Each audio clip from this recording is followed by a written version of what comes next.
안녕하십니까. 오늘도 부처님 말씀 들으시는 모든 분들 늘 행복하시고 건강하시길 바랍니다. 오늘 2020년 1월 1일입니다.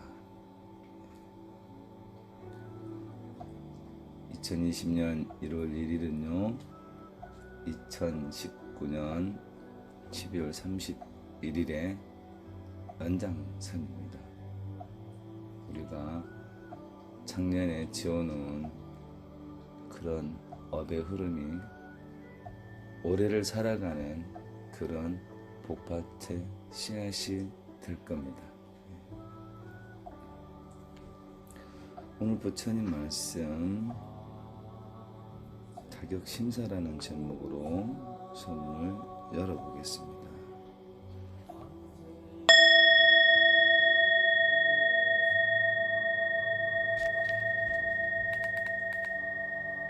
부처님께서 대열반에 드시기 직전 마지막으로 수바다를 교하시고 모든 비구들에게 말씀하셨다. 세상에는 네 종류의 사람들이 출가하려 하느니라.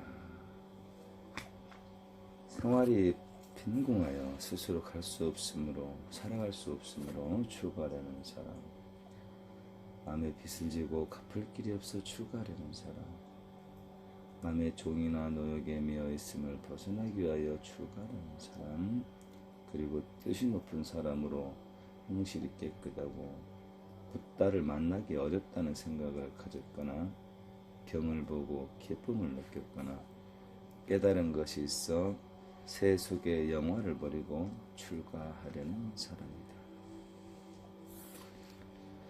내가 대열반에 든 뒤에 출가하려고 오는 사람은 그의 뜻과 취지를 보아야 하며 행동거지와 말하는 것, 선악을 분별하는 능력, 그리고 마음 쓰는 것을 살펴서 출가자로서 자격이 있을 때 허락해야 하느니라. 비구가 되려고 하면 장로로서 법과 계율의 밝은 일을 선택하여 스승으로 모시고 10가지 계를 받아야 하며 계를 받고서 3년간 조심스럽게 잘 지키고 범하지 않으면 어진 이들의 허락으로 250개를 주어야 합니다. 10개가 그 근본이고 250개는 예의가 되느니라.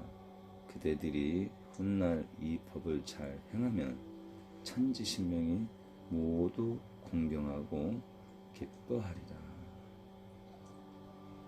불반이 원경에 나와 있는데요.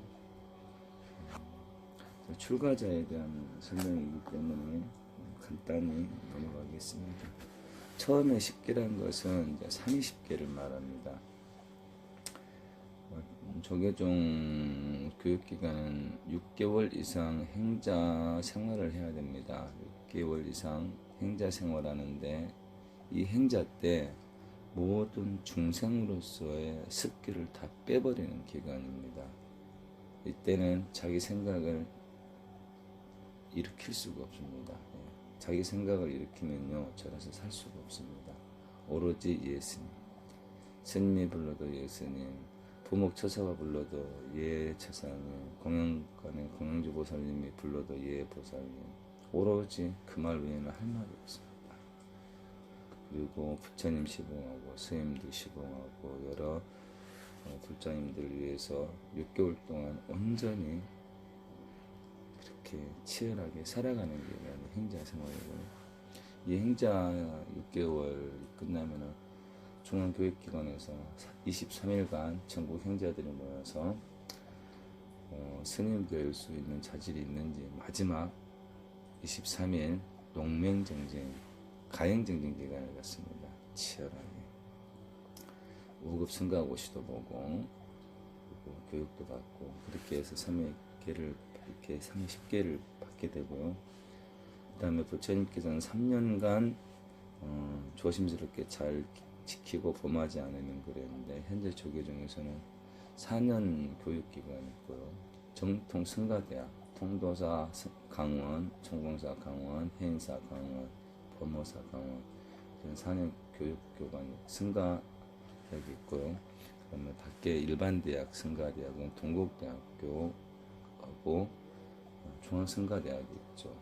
그리고 또 하나는 선빵, 선원이라 해가지고 우리나라는 참선이 종교이기 때문에 참선 정진했을 때 4년 동안 파란 걸음 마치면 이 세 가지 코스를 겪으면 비구계를 줍니다. 이제 그 외적으로 이제 박사학위를 받는다거나 군법사를 가서 군법사 생활하면 또 방금 세 가지 외에도 비구계를 주는 경우가 있습니다. 네, 간단하게 넘어가겠습니다. 그럼 사리탑에 대한 사리탑이란 제목으로 강경 시작하겠습니다. 부처님께서 꽃이나라의 사라나무 밑에서 대열반에 드시려고 할 때 아난다가 여쭈었다. 부처님께서 열반하신 뒤에 저희들이 어떻게 장례를 치러야 합니까? 너희들은 그런 걱정은 하지 말고 출가자로서 해야 할 일이나 생각하라. 그런 일은 신도들이 얼마든지 알아서 할 것입니다. 너희가 꼭 장례법을 알고자 한다면 마땅히 전륜송황의 장례법과 같이 하면 될 것이니라. 다비를 끝내면 사리를 거두어 내 거리에 탑을 세워서 오가는 사람들이 보게 하라. 거리를 오고 가는 많은 사람들이 탑을 보고 법왕의 가르침을 우러러 받들어서 살아서는 행복을 얻고 죽어서는 천상에 태어나게 하라. 부처님께서 아난다에게 말씀하셨다. 이 세상에는 탑을 세워供養을 받을 만한 네 종류의 사람이 있다. 그 넷은 붓다와 벽지불과 성문과 전륜성왕이니라. 붓다와 벽지불이라는 것은 화신불, 현세를 나타나 화신불로서 중생들을 교화하는 부처, 또 다른 부처라고 보시면 되고요. 성문이라는 것은 중생의 몸으로 붓다의 열반 지위에 오르는 어떤 그런 아라한가의 성인을 말하는 것이고요. 전륜성왕이라는 것은 중생의 몸으로서 말 그대로 큰 나라의 국왕을 말하는 것이죠. 전륜성왕 하면은 지금 못 따지면 미국 대통령, 중국 대통령 이 정도 그런 분들도 인정해 준다는 거겠죠. 그다음 성지순례를 또 한편 읽고 내가 꿈꾸는 세상으로 넘어가 보겠습니다. 부처님께서 꽃이나라의 사라숲에서 대열반에 드시려고 할 때 아난다가 여쭈었다. 세존이시여, 이제까지는 누구라도 부처님을 뵙고 싶으면 부처님이 계신 곳을 찾아와서 직접 뵙고 말씀을 들을 수가 있었습니다. 각 지방에 흩어져서 안거하던 나이 많고 덕이 높은 비구들도 안거가 끝나면 부처님을 찾아뵙고 경과 유를 여쭐 수가 있었습니다. 하지만 부처님께서 멸도하신 뒤에는 우러러 볼 데가 없을 것이오니 어찌해야 좋겠습니까? 부처님께서 아난다에게 말씀하셨다. 너는 그런 걱정하지 않아도 좋으리라. 내가 대열반에 든 뒤에도 사람들이 나를 생각하며 신심을 낼 만한 곳이 네 곳입니다. 내가 태어난 곳과 내가 정각을 이룬 곳과 내가 처음으로 법을 설한 곳, 그리고 대열반에 든 곳을 보면서 나를 생각하고 신심을 낼 것입니다. 아난다야, 이 네 곳을 순례하고 모든 탑사에 예배 봉양하면 죽어서 반드시 모두 천상에 태어나리라. 그러나 도를 얻은 사람이라면 그럴 필요가 없느니라. 여기서 마지막에 이 네 곳을 순례하고 답사 예배하면 죽어서 반드시 천상에 태어난다 그랬죠. 그러나 도를 얻은 사람이라면 그럴 필요가 없느니라. 이 부분이 주는 메시지를 우리는 잘 생각해 봐야 될 것 같습니다.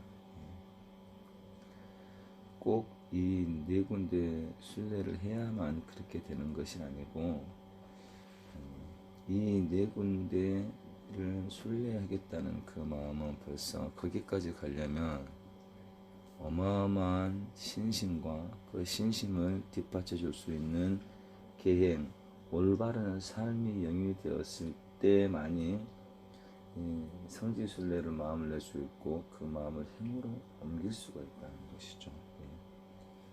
지금이야 비행기 타고 가버리면 쉽지만 부처님이 말씀하실 때만 해도 몇 달, 길게는 몇 년의 여정으로 다녀야 되거든요. 그런 만큼 그렇게 노고를 들인다는 것 자체는 한치의 흐트러짐도 없는 확신, 정견이 완성이 되었을 때 그 정견이 완성이 되면 나머지는 순차적으로 저절로 복의 차원, 그 차이로 시간이 더 차이가 있을 뿐 쭉 열리게 되어 있습니다. 그래서 그게 됐을 때 가능한 것이기 때문에 그러한 과정, 그러한 마음을 부처님께서 말씀하셨고요.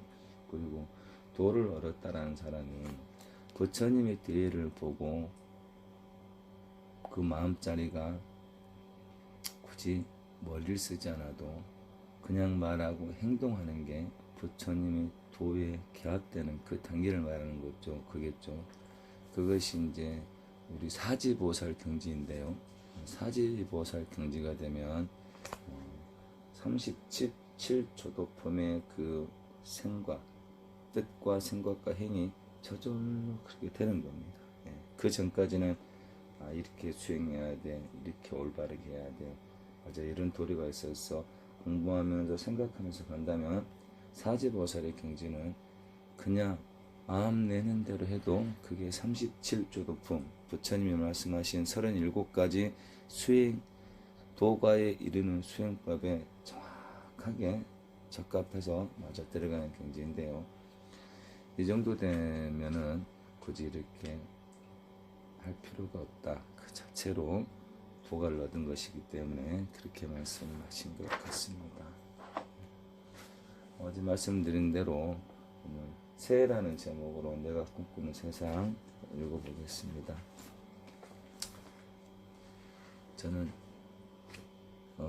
내가 꿈꾸는 세상 묘원 스님이 쓴 책인데요. 윗바사나를 전공한 그 묘원 스님께서 이 윗바사나를 베이스로 깔고 만든 어떤 수필 같은 법문집인데 그 어떤 법문집보다 너무 통렬하고 너무 간결한 문장에서 많은 가르침을 줘서 저는 꼭 추천해드리고 싶습니다. 윗바사나 문고에서 출간한 내가 꿈꾸는 세상 지은이 묘원, 이래서 1장부터 365장이 있습니다. 그러니까 1년 365일 매일 하루에 한 편씩 읽어라. 작거든요. 작은 책에 한 페이지씩 있기 때문에. 근데 정말 너무너무 좋습니다. 공부에 관심 있는 분들, 참수행에 관심 있는 분들, 참 마음짜리, 참 마음 이치를 깨닫는데 관심 있으신 분들은 이 책을 꼭 사보십시오.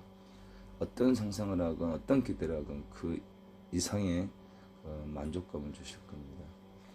근데 맨 첫 회, 어제도 읽어드렸지만 이 첫 번째 페이지부터 저에게 그 준 충격은 가히 어마어마했습니다. 그래, 시간 나는 대로 이 책을 또 계속 읽어드리겠습니다. 새해는 1년에 한 번 오지만 새로운 것은 매 순간 온다. 모든 것은 매 순간 일어나고 사라진다. 매 순간이 생일이고 매 순간이 새해이다. 새해가 되었다고 어제 없던 것이 생기질 않는다. 모든 것은 한 순간의 연속이다. 하지만 새해는 하나의 정신적 매듭으로 삼아야 한다. 대나무가 하나의 매듭에서 다음 매듭을 키워가듯이 새해는 새로운 매듭이 되어야 한다. 새해는 어리석은 마음을 알아차려서 청정한 마음으로 바꾸어야 한다. 남의 괴로움을 기뻐하지 않고 남의 마음을 가져야 한다.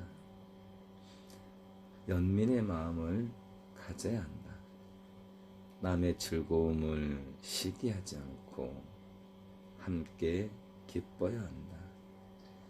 이러한 마음으로 자신의 내면을 알아차려서 지혜가 날 때만이 가장 값진 한 해가 된다.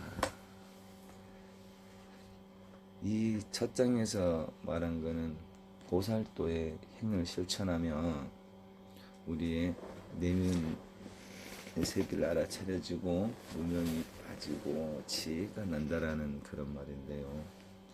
보살도는 주변을 위해서 마음을 쓰지만 여기서 가장 중요한 것은 무주상 보살의 마음이라고 말씀드렸죠.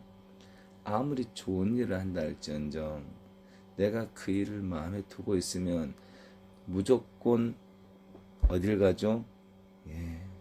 무조건 거기로 가게 되어 있습니다. 그래서 아무 이유 없이 그냥 내가 마음이 아파지니까 저 사람이 힘든 걸 보고 있으면 내가 불편하니까 아무 생각 없이 그냥 도와주는 거예요. 왼손이 탁 부러지면 아무 생각 없이 찰나적으로 오른손이 왼손을 받치고 입으로 그 다친 왼손을 호흡으로 주듯이 여기에는 아무 생각도 없다라는 거. 이렇게 가면은 보살도는 그렇게 멀리 있지 않다라는 거 우리가 직접 체험해서 증명할 수 있을 거라고 저는 확신합니다.